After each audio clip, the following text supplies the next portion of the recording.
Thanks so much. So at this point, I waved goodbye to Juilliard. And I was out in the world with a backpack on my back, looking for something to do. I was told at Juilliard that anybody doing rock and roll or jazz or blues was a second-class citizen. Don't talk to those people. At Juilliard, everybody was very neat and clean and proper, classical music, and supposedly everybody else was not acceptable. But I liked rock music. I saw The Who when I was 13 years old at the Fillmore East do Tommy. I was a little kid, and I was watching the band The Who, Roger Daltrey swinging his mic around, Pete Townsend is doing his thing with his guitar, and Keith Moon is bashing the drums. That was mind-blowing. Anyway, I was told that they're all crazy, don't talk to them. So I was very confused. I didn't know really what to do at this point. So I found a band in Baltimore. It was a Kiss cover band, and they wanted a keyboardist. Why? I don't know, but I needed a job. So I went to see the Kiss cover band play, wondering why they wanted me. And they were playing in a high school at a dance, and they had huge speakers on either side. It was a high school dance band, but they had big speakers. And I'm watching, and all of a sudden, this fire coming off the speakers. This was a Kiss show, a lot of pyro. And then the lead singer was moving a tambourine, and then the tambourine went on fire as well. In a high school. In those days, they didn't have any rules about fire protection. It was unbelievable.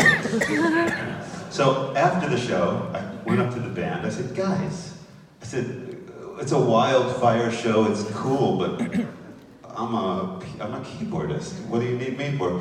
They said, oh, because we want to do some rock and some top 40 music and some disco music, and we want you to join us. So I said, okay.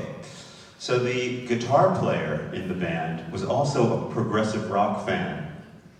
So he and I decided that we would write some progressive rock songs.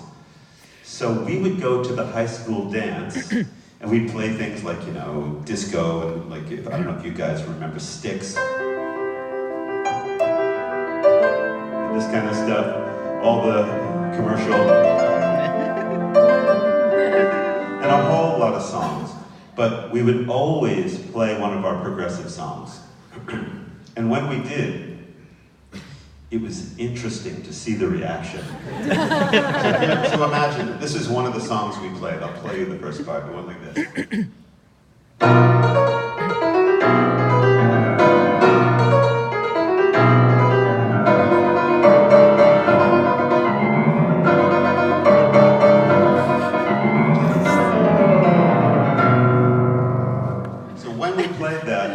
All the kids stopped dancing.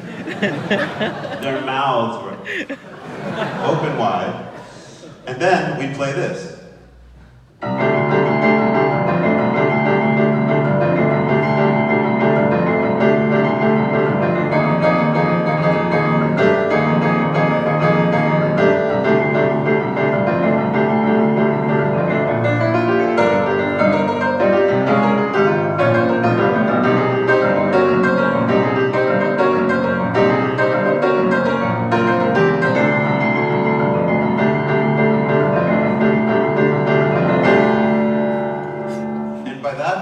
They tried to dance, they were falling on the floor. No dancing. That is not in 4/4 time. I don't know what time it is. I haven't counted that piece for a long time. So, Apricot, the name of the group was Apricot Brandy. And the cool thing about Apricot Brandy was that I got to design my own costume. Nice. It was a blue and silver costume with bell-bottom pants. And it was all like a keyboard cape, right? Keyboards with a cape. It was reversible, so it could be blue with silver stripes or silver with blue stripes. And it was pretty fun. Everybody in the band designed their own costume. So one day I got a call from a group in New York City called Speedway Boulevard. And Speedway Boulevard was recording with Epic Records. and I thought I was going to be a big star. They offered to pay me $50 for 7 days, 24 hours a day to write music in the studio. And I thought, wow, a musician getting paid. $50. It's a great job, I have to take it. Absolutely, so I said yes. And I joined this group. And even in that group, we had some prog riffs. There was this one in 7.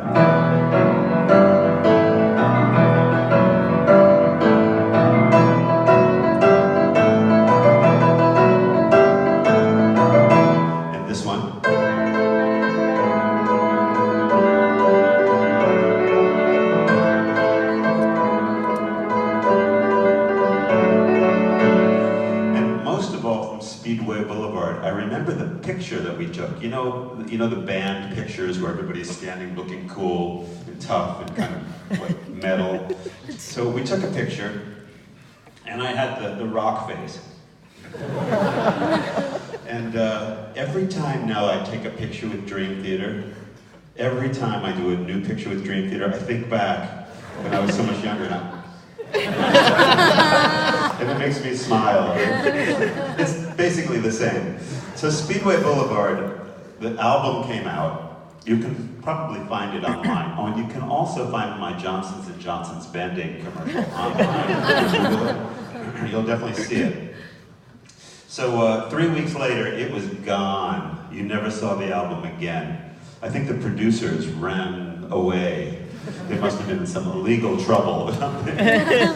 So at that point, I found a job working at a computer company, and I also met my wife, wasn't my wife at that point, but I met my wonderful wife, Danielle, and we started to kind of have a relationship and talk about our future and what we wanted to do. And so we decided that we would move up to Woodstock, and I could always play a song and improvise, so I could always support myself. So the way that I supported myself in Woodstock is I would play in restaurants, in bars, in hotels, and here's one of the songs I used to love to play.